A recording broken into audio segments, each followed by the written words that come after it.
बहू की चार आंखें। संजना, जो कि एक वर्किंग लेडी थी, उसके 2 बच्चे थे। वो कानपुर जैसे आईटी शहर में अपने पति सुजल, सास मीता और ननद जीना के साथ रहती थी।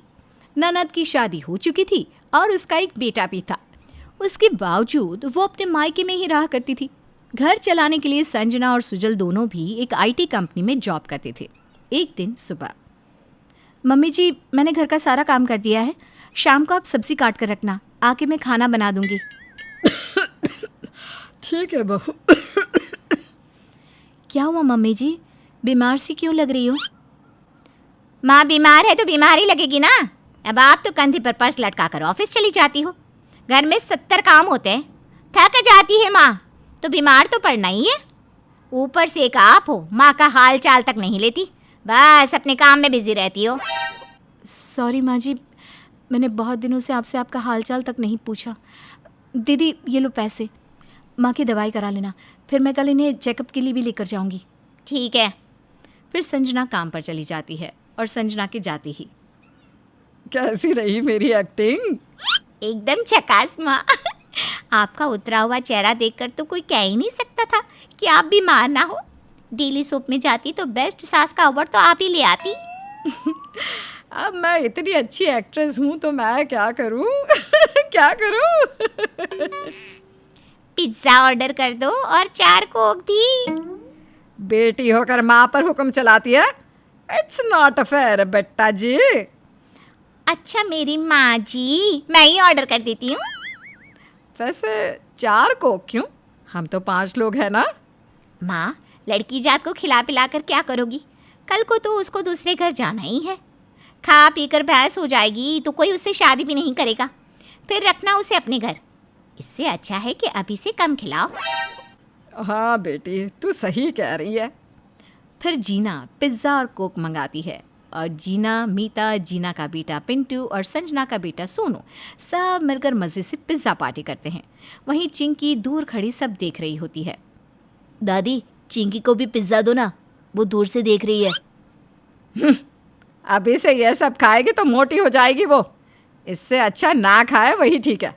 अरे तू खाना बेटा, उसकी चिंता ना कर। इस तरह जीना और मीता चिंकी को खाने के लिए पूछती तक नहीं। वहीं शाम को, माँ, अब आपकी तबीयत कैसी है? मुझे क्या हुआ? आप बीमार थी ना? अरे हाँ, वो डॉक्टर आकर चेकअप करके गए, दवाइयाँ भी दी है। अब ना एकदम मैं चंगी हो गई हूँ। माँ, कौन सी दवाई दी है? लाओ, एक बार मैं रीचेक कर लेती हूँ, वरना कोई गलत दवाई ना दे दी हो। भाभी, ये क्या? आप मुझे इतना मूर्ख समझती हो क्या कि मैं माँ को कोई भी गलत दवाई दे दूँगी? आप चिंता ना करो, सब दवाई बराबर है, मैंने चेक किया है। ओ, अच्छा ठीक है, मैं फ्रेश हो लेती हूँ। आज तो तूने बाल बाल बचा लिया बेटी, वरना आज तो चोरी पकड़ी जाती। माते, हम हैं तो क्या गम है, आप तो बस लाइफ एक्सप्लोर करो जी। ऐसे ही कुछ दिन बीतते हैं। फिर एक दिन, माँ, मैंने बच्चों को स्कूल बस से भेज दिया है, शाम को 4 बजे बस चौराहे पर आएगी, आप जाके तीनों बच्चों को वहाँ से पिकअप कर लेना। ठीक है, मैं आज से तीनों को पिकअप कर लूँगी। हाँ बेटा। वहीं शाम के समय जब मीता बच्चों को पिकअप करने जाती है, दादी, दादी, नानी, ऐसा कहकर तीनों बच्चे मीता को गले लगने के लिए दौड़ते हैं कि तभी मीता सोनू और पिंटू को गले लगा लेती है। अरे मेरे बच्चों, स्कूल से आ गए?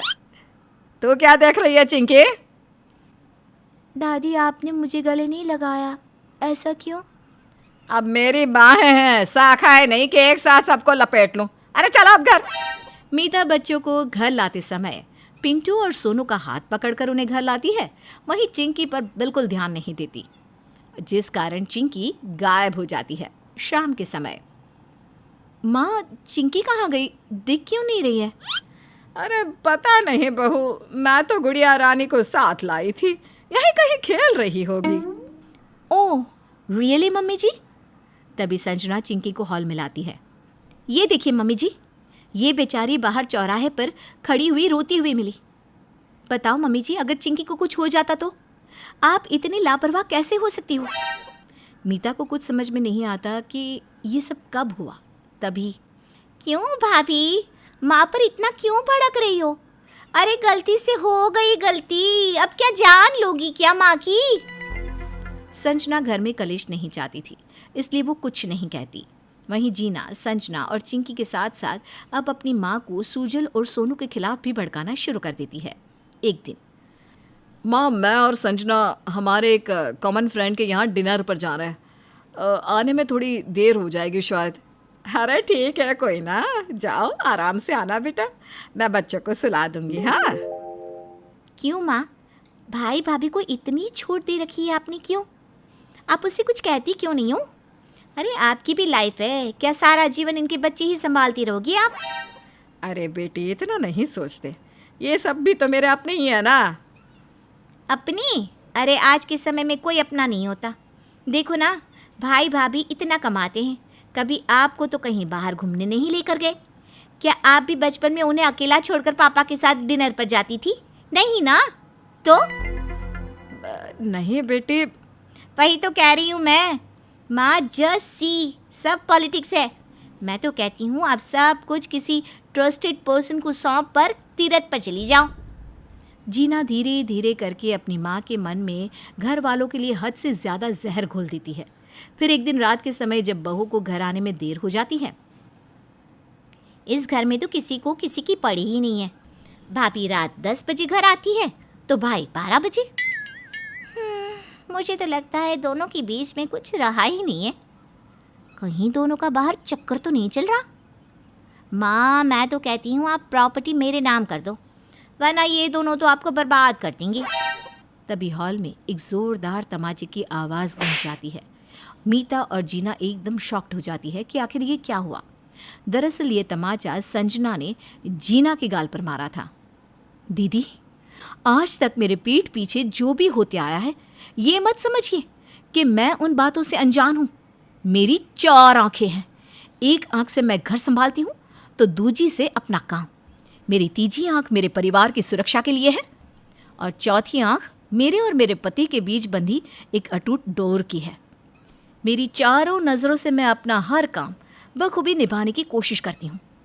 आपने माँ जी को कितना भड़काया, घर में फूट डालो राज करो की नीति तक अपनाई। मैंने कभी कुछ नहीं कहा।